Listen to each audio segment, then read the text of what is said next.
teman-teman pers harus memahami dulu kaitan dengan tahapan tatap muka ya. Jadi kita back dulu ke belakang. Tanggal 24 Mei sampai dengan Juli 2020 kebijakannya adalah belajar di rumah, BDR. Yang kedua, tidak ada ujian nasional, dan yang ketiga dilarang berkerumun. Itu kebijakannya. Dari kurun waktu Agustus sampai dengan Desember tahun 2020 kebijakannya adalah tatap muka diperbolehkan pada lokasi kecamatan yang mempunyai zonasi hijau. Ingat ya, kemarin itu. Nah, dalam perkembangannya kita evaluasi waktu itu ada 126 kecamatan di wilayah hijau. Tapi pada saat saya menyampaikan kepada para cabang dinas dan cabang dinas menyampaikan kepada pengawas mengecek kesiapan sarana di tiap sekolah, ternyata 2 pekan kemudian status zona hijau itu turun dari 126 menjadi 78. Akhirnya PTM pun juga tidak jadi dilakukan. Nah sekarang yang ketiga, Januari sampai dengan Juni. Nah Januari sampai dengan Juni ini kebijakannya adalah pembelajaran tatap muka diperbolehkan seizin ketua gugus tugas kabupaten kota.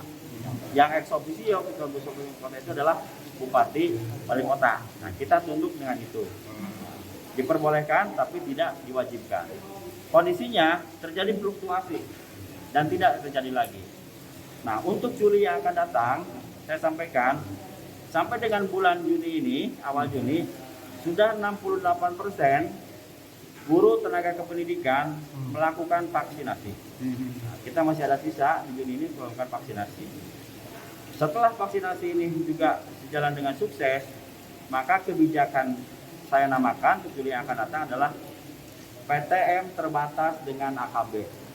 Artinya pembelajaran tatap muka terbatas dengan adaptasi kebiasaan baru. Apa itu isinya?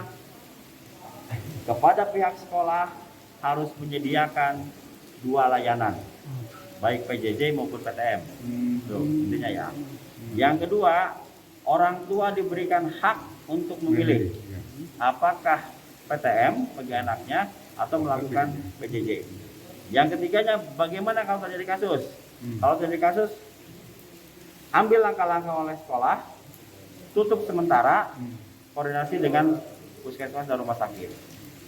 Yang keempat, saya keluarkan kebijakan juga, silahkan kalau pihak sekolah punya ruang terbuka yang bisa dipergunakan tatap muka, boleh juga dipergunakan tatap muka. Dan yang terakhir, apabila pemerintah kabupaten, kota, ataupun pemerintah provinsi Jawa Barat, ataupun pemerintah pusat mengeluarkan kebijakan PPKM misalnya, atau PSBB dari tanggal sekian sampai tanggal sekian, maka sekolah pun juga harus tunduk dari tanggal sekian sampai sekian, dihentikan sementara. Setelah tanggal itu beres, lakukan lagi tatap muka.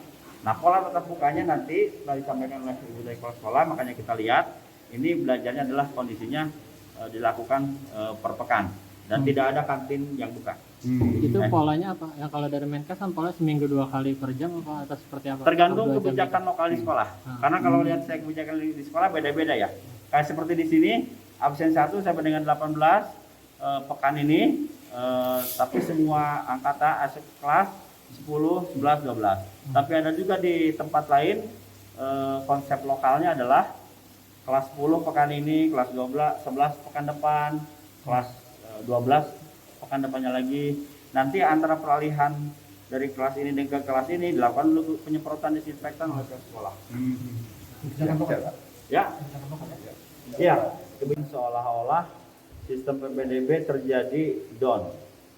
Nah, saya sampaikan kepada masyarakat Jawa Barat bahwa kita sudah memeriksa, tidak ada server PPDB di distrik Jawa Barat terjadi down. Ya, saya sampaikan, saya pastikan tidak ada. Yang ada mungkin seolah-olah lelet itu terjadi karena jaringan kepada siap pemakai itu. Jadi bukan terjadi server kami. Itu yang itu ya. Dan yang ketiganya ada juga yang protes kepada saya tentang seolah-olah dia adalah warga miskin, tapi tidak masuk di dalam, tidak ada daftar namanya dalam jalur keluarga tidak mampu dalam afirmasi. Nah, perlu kami sampaikan juga bahwa tahun ini saya sudah mengadakan MOU dengan Disduk Sapil untuk kaitan nanti kartu keluarga kaitan dengan zonasi dan MOU dengan Dinsos terkait dengan data keluarga kesejahteraan sosial yang tidak mampu. Artinya apa? Artinya kita secara sistem sudah menarik data nama-nama itu. Sehingga pada saat nama-nama itu sudah ditarik, tentunya pada saat ingin terjadi update data perubahan yang ingin masuk miskin dan tidak miskin itu silahkan berada di ranahnya dinas sosial. Itu beberapa hal yang kita lakukan.